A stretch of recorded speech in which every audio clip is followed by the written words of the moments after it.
Well, hello, and thank you yet again for joining me on another one of my information podcast vlogs. And today I'm speaking about a topic that's known as visceral fat.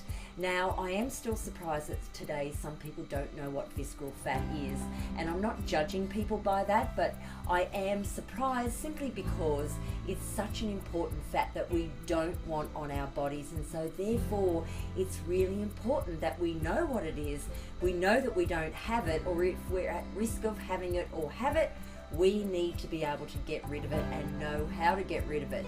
So visceral fat is not the surface fat. So if you were to pinch your skin and be able to grab some fat from your skin, that is not visceral fat. That's actually your surface fat, and that's called subcutaneous fat.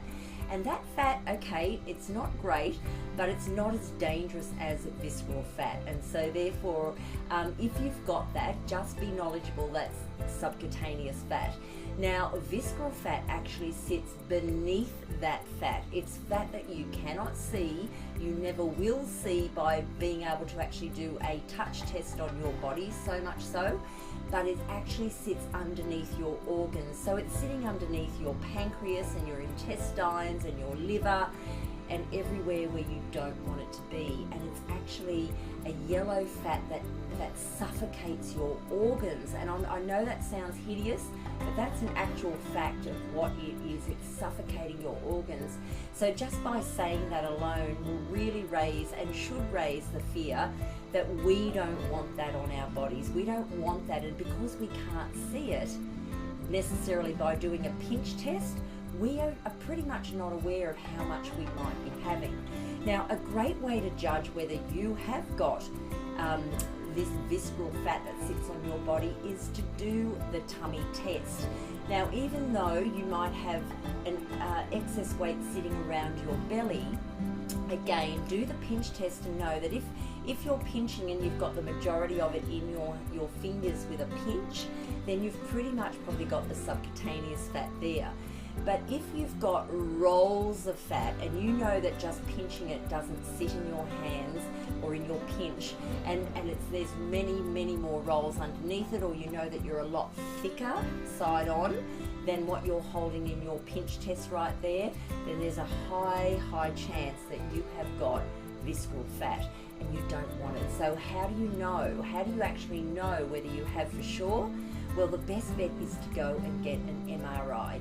Yes, it costs money, I appreciate that, but is it more important to spend money on your health now and just know what's going on inside your body that you can't see, or do you not want to go and spend, I don't know, $100 or $200 and then have no idea what it's doing to your organs in your body?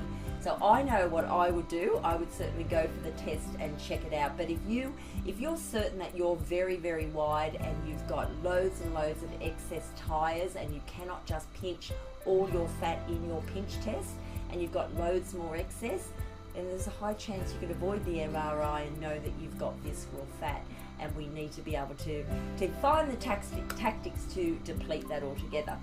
Now, I want you to know that even though we've got fat on our body, and I've explained two of those to you, being subcutaneous and visceral, you've also got two other fats in your body, and there's a brown fat and there's a white fat. Now, the interesting thing, and scientists are still baffled with this right now, so I certainly can't report to you what the findings are about these fats. But what scientists do now know is that the brown fat that we have in our body is not necessarily a dangerous fat. And the reason why they're intrigued with this fat is because slender people actually have much more brown fat than overweight people do. And the overweight people, even though overweight and slimmer people have white fat, the overweight people have much more white fat and less brown fat. So now what the scientists are doing is trying to understand how can they create brown fat so that they can inject it into people who are overweight and who who might then be able to have their brown fat eat away their white fat, which is exactly what brown fat seems to do. So you can see, and I hope I haven't confused you, but you can see how fascinating these fats are on our bodies. We're not quite sure how we produce them, but we just know that slimmer people have more brown fat and more overweight people have much more white fat. And so because they don't have the brown fat to eat away the white fat, they're not being able to burn their body fat as effectively. So that's the recap on that yet again. But coming back to the visceral fat, that's what we want to, we want to be able to deplete it because it is basically all controlling your hormones.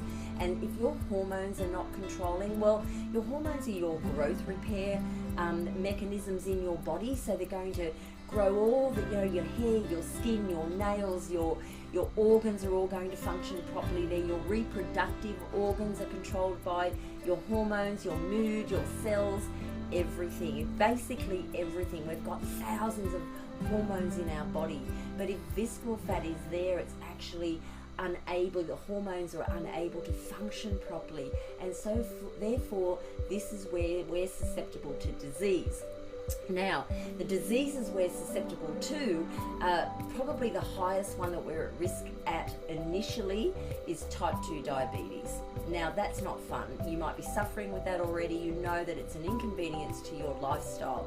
So, if we want to avoid these things, definitely, but if we prolong them, what can actually happen is that it can actually get into the pancreas. It can also affect the heart, and they're basically the end results that we really don't want. So we want to be able to deplete it. I keep saying that. We want to deplete it. So the way to measure it as well, if you don't want to get an MRI and you want to be certain that you're not in that safety net and you're actually past that now, is do a measurement around your belly button. Stand up straight, whether you do it or somebody else does it. Wrap a tape measure directly around your belly button and right around your back, and make sure it's not sagging, make sure the tape measure is nice and firm, and have a look. Now, if you're over 88 centimetres as a woman, 88 centimetres as a woman, irrelevant necessarily of height, but this is a gauge, okay, just a gauge, then your belly fat storage is way too high, okay? Okay, you're getting into the dangerous zone here. So go and grab a tape measure just for an initial and see how you're going there. For men, it's around 100 centimetres. So again, if you've got a male in your house and you're concerned about his health as well, go and throw a tape measure around him. So we want to make sure that we can obviously deplete this. How do we do it? Well, it comes back to the two most basic things, and I know I keep saying it over and over again, but you are what you eat, okay? You don't have to consume loads of sugars and carbohydrates and processed foods and fats. Now, there are good fats and there are bad fats, but it's the bad fats we don't want to do, or don't want to consume, beg my pardon. And then the other thing we want to do is obviously move our bodies. And the one thing I've said before, and I will keep harping on it, as we're aging in our 40s, 50s, 60s, 70s, we need to actually move our body more than what we did in our 20s and 30s. Okay, I know that doesn't sound like fun, but it's super, super important because your metabolic rate is slowing down, your hormones are depleting, and that's just a natural process through menopause and andropause for men. So we need to make sure that we move our bodies, which then burns. It uses our liver and our organs and our cells, and everything's working. It feeds our brain. When we know how good exercise and a great diet is, why do we not do it as 80% of our lifestyle, knowing that it's going to give us longevity in the long term? Okay, that's all we're asking for. If you're wanting to deplete body fat stores, start moving. As something as simple as going for a walk. Start with 10 minutes a day. Go do that for a couple of weeks, move to 15 or 20 minutes a day. It doesn't have to be strenuous, it just has to be consistent. Now, if you're not able-bodied and you're not able to use your legs, find a way to use your arms if you've got your limbs on your upper body, to move them around and elevate your heart rate, because your heart rate burns and stores the stored body fat in your body, and so therefore that's what we need to do. Now, you can also, again, able-bodied or not able-bodied, control your diet. As I said, you are what you eat. It's super important that you really understand that philosophy. I'm not saying you have to cut out everything that you love, but start to assess how often are you having the foods that you love. Sometimes you just do it so unconsciously you're not even aware that you're having it way too often. All right, I'm going to stop preaching now. Thank you again for joining me on my episode here today. Visceral fat, learn it, know about it, Google it if you have to.